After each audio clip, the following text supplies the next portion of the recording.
the problem of the Harvards of the world is people think a $53 billion endowment, I don't want to use an untoward expression, it's sort of FU money, and it creates the opportunity for university independence, but it's not actually the case.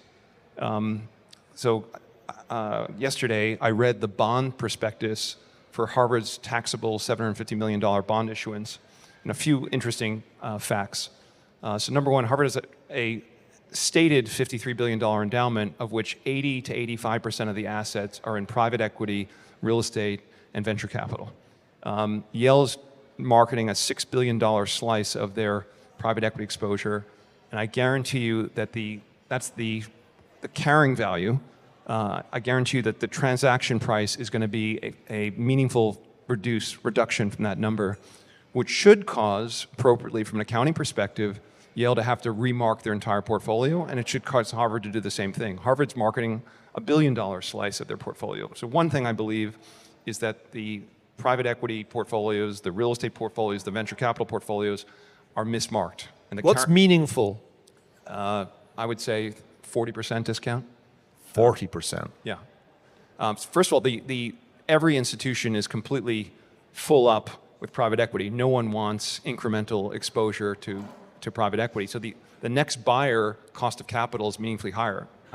My guess is Yale chooses not to transact, and Harvard may do the same because they don't want to report the figure.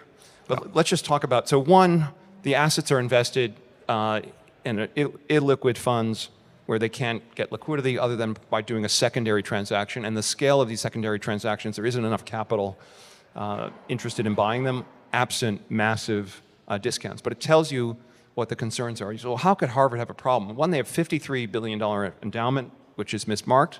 By the way, the marks are basically, the venture capital marks are as of the last round, which were done in probably 2021 for many of these businesses. The real estate marks are, were done before the Fed started kind of raising interest rates, and really the same, for private equity. So how has Harvard been meeting its obligations? They've been issuing debt. What's not talked about when you mention the $53 billion endowment is Harvard has $7.9 billion worth of debt. The most recent issuance was for a AAA rated institution, was in the 5% range. I mean, this is not a kind of a low sort of coupon. Now imagine you're a donor who's being cultivated by Harvard to give money. Well, where's your money going? It goes to Harvard and it goes out the door to pay interest expense to bondholders. My experience with charity or nonprofits that have large amounts of debt, it's a death spiral because the donor doesn't want to give money that they want to give to a project they don't want to give to kind of pay interest expense. Harvard relies on the federal government, on the alums, donations, and a very small liquidity pool to meet their kind of ongoing obligations, and a draw from the endowment. And each of these has been meaningfully impaired. Donors are not excited to give money to the university, and they're going to be less excited once they understand what's the financial picture.